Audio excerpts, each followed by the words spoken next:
Welcome, viewers and listeners, to CHP Talks. Welcome to another week, and we have an exciting guest with us today, Mr. Tony Walton, who is running in a provincial by-election in Ontario right now. He's running in the Scarborough-Guildwood district, and tell you a little bit about him. Tony Walton has spent most of his life in Scarborough, where he currently lives with his family. He's an entrepreneur who has worked in areas of commercial photography and property management. He's an active Christian and involved with many local church initiatives and international missions. Tony's wife was born and raised in the Philippines. They have two sons who have attended public schools in Toronto, as well as participating several years in homeschooling. And some of you are going to wonder, why is Tony Walton running in the provincial by-election? He's going to tell you why, but his short answer is he wants to help parents reclaim their rightful role as the primary educators of their children. And of course, you can learn more about Tony Walton at tonywalton.com, or you can contact him at info@tonywalton.com. So, Tony, thank you for joining us today for another edition of CHP Talks. It's a little bit late on your end as we're recording, but thank you for squeezing us in. Great. I'm glad to be here. Thanks for having me. So you are running for the Stop the New Sex Ed Agenda Party, which is an Ontario provincial party. And Queenie Yu, I've met her a couple of times, wonderful party leader. Tell me how you got involved in and what made you decide to run as a candidate in this by-election. It's very quite simple. I joined the Parents as First Educators group several years back when they were introducing a new radical sex education in Ontario. So I joined that. We protested that.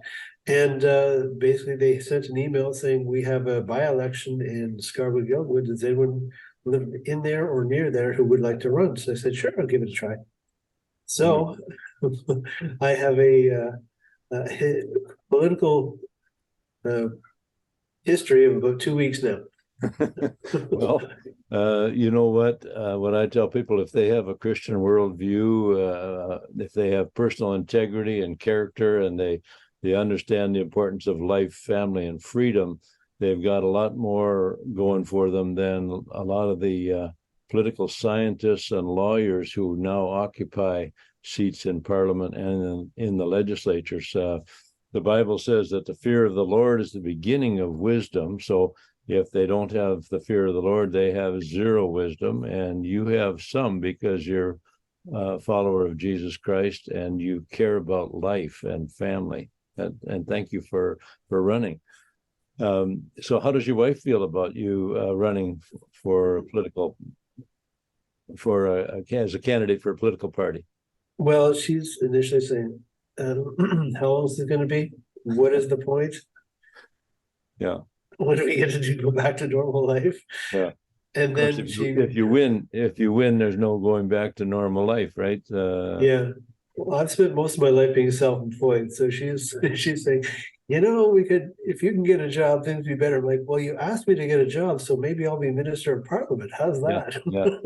You're applying for a job, and people you're applying to, the HR department is the voters of Scarborough-Guildwood, and so you had a good opportunity to express the things that are, the issues that are important to you. Have you had lots of chance to convey those to the voters?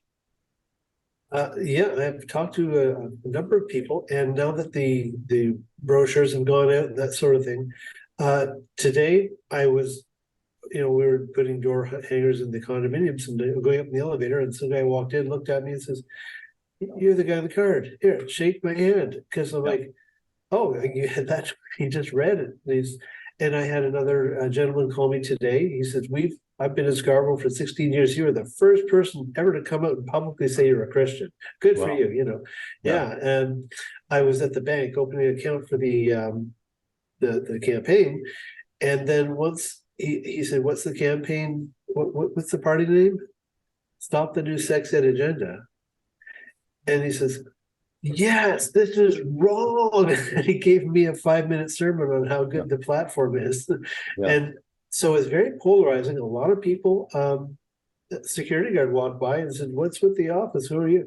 And I just gave my little elevator pitch of, well, it's like this. So Doug Ford, who is the Premier of Ontario, he was supposed to reel back the sex ed that was designed by Kathleen Wynne, who is a lesbian, and her other buddy who spent 3 years in jail for kiddie porn.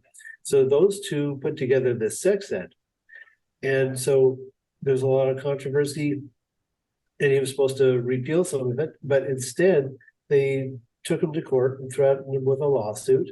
So he basically came like a house of cards and said, okay, well, you don't put any in the curriculum, but you can teach whatever you want to whatever kid you want at whatever age they want, whatever grade they're in, whatever subject you want, whatever, gender confusion, transsexual, puberty blockers, all this stuff is just a blank check as long as you don't test them on it. Therefore, it's not officially in the curriculum, but it's in the classroom. So not even recently, but I heard about or read an article on one of the parents went into a classroom, and on the wall was a poster, and this poster was how to conduct oral sex between two males. That was the poster in the classroom. And the parent like, what is this? And the teacher's like, yeah, whatever. The principal's, yeah, whatever. And it had been there for a long time. And that's normal to this teacher. They can put that in, it's completely legal.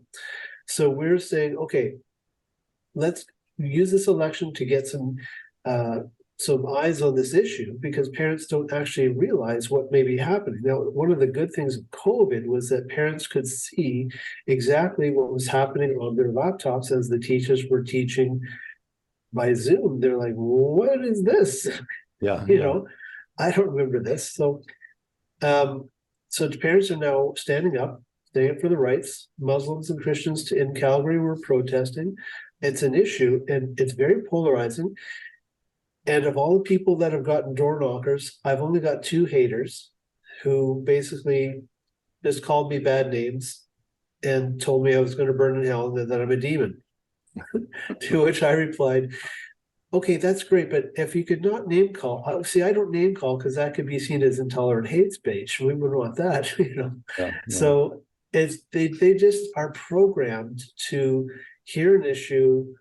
If someone says anything other than the official words, they're triggered to attack with name calling. But you just take what they're saying and say, put it back on, and they have no answer. They haven't thought about it. They have no facts, no data. We have the science on our side. We have biology on our side. We have, I think, better than 95% of the kids who do get gender confused revert back to their birth gender anyway. So that's why they're doing such a hard sales pitch on the little kids, because you can get a little kid to think anything you want, really. So to them, it's a money issue, because every transition they get is $1 million to $1.5 million over their lifetime. So what they do, if they can get a little kid confused, tell their parent. The laws are set up that the parent can go to jail if they don't support it. If a therapist helps the kid not to do it, they lose their license. So if you have a little boy who says, apparently I'll be really rewarded if I put on a dress, the parents are really liking this stuff. So, and they get the idea. Then if they go into that and they say, no, I want to go back. Oh, hold on now. Your parents are legally bound. The therapists are, the teachers are pushing. It's all a one-way push. So we want to get in there and say, listen, Mr. Ford, the parents really care about this issue. Look how many votes we got in the election. Even your own supporters are really feeling this and want this to be an issue that you just can't give a blank, check to these radical leftist agenda. The vast majority of teachers are great people, and I actually feel sorry for them. They're kind of between a rock and a hard place. So, like I said, when they were in school, I went to the principal and said, I understand you got your marching orders and you want to keep your job. I get that. Just let me know what day it's going to be, and my kids will be sick that day. Or they'll go to the kindergarten and help the little kids read, whatever, And the principal said, well, let me find out if you're allowed to do that. And so I'm like, I didn't answer because I don't need to. Eventually we moved on from the public school to homeschooling, and the kids just got more extreme. And it's everywhere. It's a ubiquitous thing. Every country, every a lot of parents, are just waking up to the idea that this is not just a local thing. This is not an Ontario thing. This is not a BC thing. This is a Australia thing, a France thing, all over. It's an organized effort. And parents around the world are standing up. It may not make the news, but here's something that we're doing here in Ontario. We're taking a party that was made just for this issue, getting into local election, and I can't believe the support. Like the local PC guy, he put his signs up early. I think more than half of them have been knocked down. Really? And well, yeah. So ours aren't. I'm never in favor of anyone knocking anyone's No. signs down, but it tells you something. That he's not going to have a clean sweep there, an easy time to go in. Who's holding the riding now, or when the seat, person who last filled the seat, what party were they with? It was narrowly Liberal. Okay, narrowly Liberal. And Yeah. of course, there's getting to be so little difference between Liberals and the Conservatives on many issues, provincially and federally, really. And this, so it's interesting. I watched some of the goings on in some previous elections in Ontario, and I really thought it was amazing that Queenie Yu was able, and with Tanya Granick-Allen, to get this focus. It's a razor focus on this one issue, and she's done such a great job. And you're obviously doing a great job of representing the issue as well. When people go back, if they remember, and I'm sure this is one of the things that you all discuss as you plan these campaigns, Doug Ford indicated, when Tanya Granick-Allen was sort of manipulated out of the leadership there when he took over, he indicated that he would meet that need, that he would repeal Kathleen Wynne's sex ed education. Of course, she's done nothing of the sort. So there was a what would you say, sabotage, or a backroom deal there that did not work out well for people who care about their kids. And so that's obviously the reason why you have to come with this very specific project, this specific topic, and bring it to voters. And I think across the country, voters are waking up to this issue. Yeah, and the feedback I get just by walking around, knocking on a few doors, people are sick of Ford. People are really caring about this issue, especially parents. And when you explain to them that the teachers can do whatever they want, yeah, they're not aware of that. They're like, what? It's like going, you order your coffee, I want it with this thing, that thing, this much of this, that much of that. What if the person making the coffee thought, oh, I think I'm going to put in something that I like and think would be really good. And they not only don't ask your permission, but don't even tell you they did it. Yeah. Or what if they really hate you and they spit in it? Don't tell. It's like, that's the sex ed. They can put in whatever they want without your knowledge or permission. So my oldest son saw a video, I think it's probably from the States. A parent caught a teacher bringing a bunch of little kids out of the school up to a van called Queer Test. And he asked the teacher, like, did you get permission from the parents? And the teacher basically just away. She didn't have to answer anything. Another grandfather went into kindergarten class and said, why are you putting a dress on my grandson? And the teacher replied, oh, you're not on the list. I don't have to talk to you. Right? This examples that really make your blood boil, Yeah. And I think it's an issue that is really on the forefront now. And we'll see what happens with the election. We have, I think, 11 people running in this election now. Okay. So you have your normal Liberal, PC, NDP. I think the Green Party's in there somewhere. We have my party, which is Stop the New Sex Ed, which is the only party that actually has an issue we're going on. And there are some independents and that sort of thing. So are any of the other candidates agreeing with you on this issue, or are you standing alone? No, it's like there's another small party, and she was there at the candidates meeting, and she said, "Yeah, I wanted to talk to you because it would have been great if we had known about it beforehand." I only found out about 3 weeks before the actual election that I'm the candidate. Let's get going. So we've in this short amount of time, in about 10 days, we got all our things together, and then she said, "Yeah, well, too bad," because she thinks the same way. I think a lot of the candidates, maybe if you ask personally, would say that, yeah, they're with that as well. But the advantage now is we don't have to trust politicians. We can say, look how many voters, look how many of your own supporters. This is an issue you can't just sweep under the carpet anymore. Yeah. Yeah. So, Tony, voting day is this coming Thursday, I understand, Right. the 27th. And do you have a plan for that day? How are you going to spend that day? Are there any restrictions as far as what you can do on voting day? Well, we can't put any signs on the property of where they vote, which is fine. The plan, I believe, is on that day, call all the supporters and remind them to vote. They're expecting a very low turnout. Normally it's, I believe the numbers were somewhere around 40% of the population voted. We're expecting even lower than that because it's a by-election, it's close to a long weekend. So what could happen is that if the vote gets split between PC and NDP and all that, then we could see, unfortunately, hopefully not a Liberal getting in. But in this area, the Liberal signs are getting trashed. Yeah. So I think the sentiment is there. Another strange thing is that the Ontario Liberal Party is almost extinct. Yet the federal Liberal Party gets almost all their votes from this exact area. Yeah. Did Trudeau really win?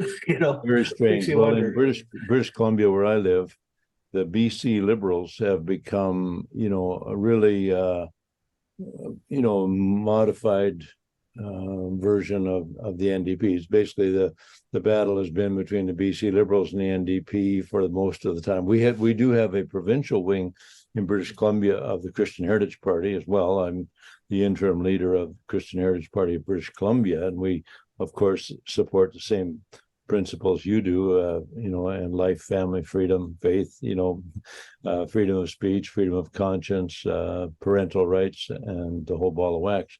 But the BC Liberals have become such a warmed over version of the NDP that, they voted together to bring in what we have now a terrible Bill 36 that is going to put all the medical professionals in the province of British Columbia under the direct control of government bureaucrats, not even under their own colleges. And let's say their colleges will be 100% populated by appointed political hacks. And the BC Liberals went along with that. And of course, a few years ago, 2016, it was the BC Liberals in power at that time who unanimously brought in the transgenderism into the BC Human Rights Code. And so, these political parties can, no matter what the name they have, they can become very shady in what they represent. And, Mr. Ford is a good example of that because, people think he's a conservative. Well, conservatives do not allow bureaucrats to take your kids out of your home and teach them, perverse sexual information and gender transition and that kind of thing. So Doug Ford's not a conservative, obviously, and you are. That's right. And what would you like to make sure that the people of Scarborough-Guildwood, I don't know how many of them are listening to this podcast, I hope a number of them, and hope anyone who's listening to this, and if you have friends in Scarborough-Guildwood, please send them a link to this podcast. But what's your big message you would like to get out to the voters of Scarborough-Guildwood before they cast their ballots? Well, you can vote for the party with the purple sign, Stop the New Sex Ed. And it may not be a question of are we going to win or not. It's a question of sending a message to Doug Ford and whoever, if we don't win, whoever does win the party, say, listen, this is a real issue. This is a big issue for parents, and we're sick and tired of being pushed around. Where parents are scared. Honestly, there was one child who told his teacher that he's being taught at home that Islam teaches that homosexuality is a bad thing. That's just a religious historical fact. So the teacher called the children's aid people who stormed into the house, abducted the child from the family, all because the child is being told that Islam does not support homosexuality. That's a scary one. Religious rights, child rights, they traumatize a child because they want to be social justice warriors. We can't fight back. Like they're a small minority, but they're a loud minority. But if the silent majority stood up and said, no, not with my kid, they'd be stopped in their tracks. Well, this is an area where Christians, Muslims, and people of any other faith or no faith at all can really come together and accomplish something. And putting you in office in Queen's Park would be just a wonderful way to go about it. I would just love to see you elected, Tony, and on Thursday, and being able to bring this message to the legislature of Ontario. Yeah, that would be great. And we're going to keep going with this after the election, putting pressure on there, bringing awareness to it. There's another election coming up in Kitchener, Waterloo area. We get a candidate there. And I'm thinking ahead now, ideas of how to put pressure on. One of the videos down the States again, the mayor of a local town went to the student council. Instead of complaining that this is wrong and all the blah, blah, blah, he just said, okay, this is the content you're putting in front of our kids. I've already talked to a lawyer, and this is actually pornographic. And now you are guilty of trafficking and showing pornographic material to a minor. You either quit this council now, or we will arrest you for trafficking child porn. And he said, thanks for your time, and walked away. I'm like, that's the way to do it. So you talked to the school board? Is that went to the school board and said, listen, okay. We're going to have you arrested because you're promoting child pornography in the classroom with kids, minors. It's against the law. It's going to take some bold action like that to wake people up. This has been a slow, steady subterfuge going on for years. They've snuck the stuff in, and now they're trying to use bully tactics to intimidate people so that people like you don't speak up. But we won't be intimidated because these are our kids that they're messing with.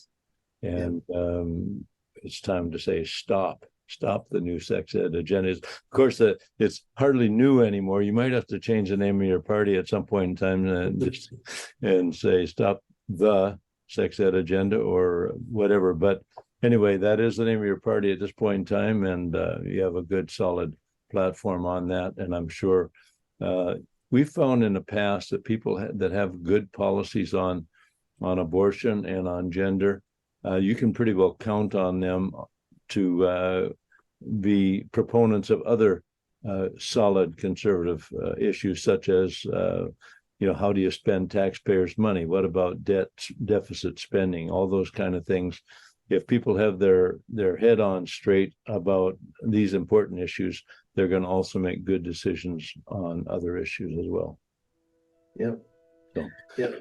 Tony, if people want to learn more about you, they can go to tonywalton.com and they can email you info@tonywalton.com. Anything else you would like people to know before we say goodbye for this call?